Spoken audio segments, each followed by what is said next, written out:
సమస్త జగత్తుకు మాతాపిత గురుదయం పరిపూర్ణ ప్రేమమూర్తి భగవాన్ వారి దివ్య పాద పద్మములకు సాష్టాంగ దండ ప్రణామములు సమర్పించుకుంటూ ఈరోజు ఈ కార్యక్రమానికి విచ్చేసినటువంటి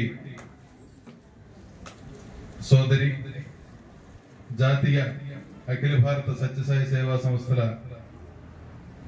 సేవా విభాగం మహిళా సమన్వయకర్త శ్రీమతి డాక్టర్ శశిబాల్ గారికి, అట్లాగే ఈరోజు మనతో పాటు విచ్చేసిన శ్రీ సత్యసాయి ట్రస్ట్ సభ్యులు మరియు మెంబర్ సెక్రటరీ శేషాయి గారికి, అట్లాగే నాతో పాటు విచ్చేసిన తోటి రాష్ట్ర సత్యసాయి సేవా సంస్థల సమన్వయకర్తలు, రాష్ట్ర ఇన్ఛార్జీలు, అట్లాగే ఈరోజు ముఖ్యంగా మనతో పాటు ఇక్కడ ఉన్న పెద్దలు శ్రీ మురళీధర్ గారు, ఒక ఆదర్శ సేవకుడిగా ఈరోజు ఆయన మన మధ్య ఉన్నందుకు నిజంగా గర్వపడాలి. మీద ప్రేమతో ఈ కార్యక్రమాన్ని ఈరోజు ఇక్కడ ఇలా ఉందంటే ఆయన యొక్క సంకల్పం, భగవంతుడి యొక్క అనుగ్రహం. ఇది నిజంగా అసలు ఒక ఆహ్లాదకరమైన వాతావరణంలో చక్కగా ఒక ఏసీలో ఉన్నట్టు ఈరోజు ఇక్కడ ఉన్నామనంటే వెంకటరెడ్డి గారికి అందరం కూడా థ్యాంక్స్ చెప్పాలి. స్వామికి ఎట్లాగో చెప్తున్నా. అయితే ఇక్కడికి వచ్చి నేను గమనించింది ఏంటంటే, ఒక వ్యక్తి తలుచుకుంటే, ఒక వ్యక్తి నిస్వార్థమైన ప్రార్థన సలిపితే భగవంతుడు ఆ భక్తుడికి లొంగిపోయి తను ఏదడిగినా ఇవ్వడానికి సిద్ధమవుతాడు అన్నది ఈ రోజు ఇక్కడ మనం చూస్తున్న నిదర్శనం. కేవలం ఒక నిస్వార్థమైన, నిరాడంబరమైన, నిరహంకారమైన ప్రార్థనే ఈరోజు ఈ యొక్క వాతావరణం మనల్ని ఇక్కడ చూపిస్తుంది. ఇది ఒక్క వెంకటరెడ్డి చేయగలుగుతారు అన్నది కాదు. ఎవరైనా, ఏ వ్యక్తి అయినా సమాజం ఎడల ఒక ప్రేమ, సమాజం ఎడల తన యొక్క బాధ్యత, స్వామి చెప్తారు, అది చేయగలుగుతుంది అనే దానికి ఈ రోజు ఇక్కడ మనం నిదర్శనంగా వెంకటరెడ్డి గారు చూపించారు. వెంకటరెడ్డి గారు ఉమ్మడి కుటుంబం, సోలిపేట బ్రదర్స్ అంటారు. సత్యనారాయణ రెడ్డి గారు, బ్రహ్మానంద రెడ్డి గారు, వెంకటరెడ్డి గారు, వారి యొక్క కుటుంబానికి ఈ రోజు మనందరం కూడా సాయం తెలపాలి. అంటే స్వామి ఆశించినది ఏంటంటే, స్వామి ఒక సందర్భంలో చెప్తారు, సత్యసాయి సేవా సంస్థ అంటే ఏమిటి? ఒక భజనలు నేర్పించడానికి వచ్చిందా, లేకుంటే సేవలు చేయడానికి నేర్పించడానికి వచ్చిందా అంటే, సమాజంలో భజనలు చేసేవాళ్ళు, సేవలు చేసేవాళ్ళు, వివిధ కార్యక్రమాలు చేసేవాళ్ళు వందలాది మంది ఉన్నారు. సంస్థలు వందలాది, వేలాది సంస్థలు ఉన్నాయి మన భారతదేశంలో. కానీ సత్యసాయి సేవా సంస్థకి ఒక ప్రత్యేకత ఉందని చెప్పి మనం అర్థం చేసుకోవడానికి ప్రయత్నం చేయాలి. ఇది అర్థం కావాలన్నా కూడా అర్థమయ్యి, అవగతమయ్యి, మనల్ని దీంతో నడిపించాలన్నా కూడా మళ్ళీ భగవంతుడి యొక్క సంకల్పం ఉండి తీరవలసిందే. ఎందుకంటే ఈ రోజు కోటాను మంది ఉన్నారు.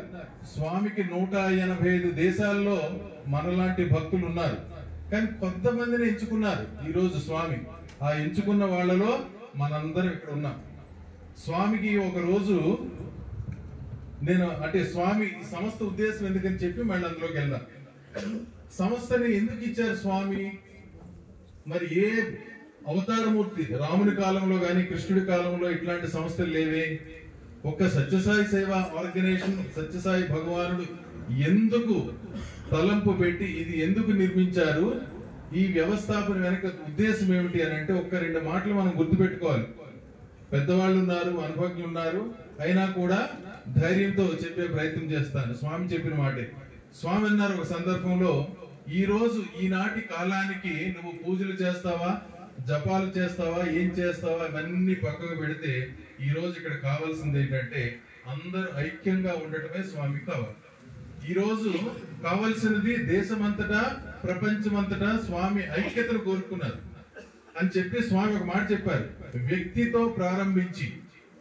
ఇది మనందరం కూడా మన హృదయాల్లో ఇది పెట్టుకోవాలి. నిగూఢంగా మనము దీని మీద ఈ పాయింట్ అర్థం చేసుకొని దీన్ని మనం ప్రాక్టీస్ చేయడానికి మనము అలవాటు చేసుకోవాలి.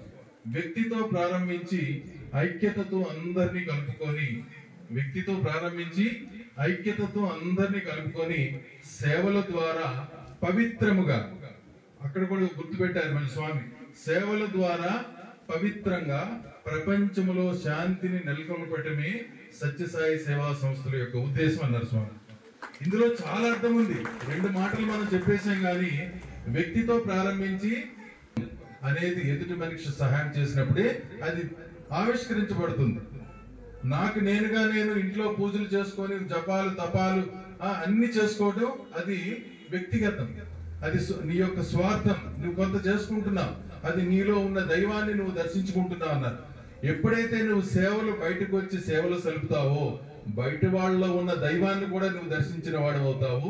అదే నిజమైన సాధన అని స్వామి ఒక సందర్భంలో చెప్పారు. ఎంత చక్కటి మాట చెప్పారంటే నీలో ఉన్న దైవాన్ని నువ్వు దర్శించుకోవటమే కాదు, ఇతరుల్లో ఉన్న దైవాన్ని కూడా దర్శించగలటం ఆధ్యాత్మికమైన దశలో ఉన్నతమైన దశ అంటారు స్వామి.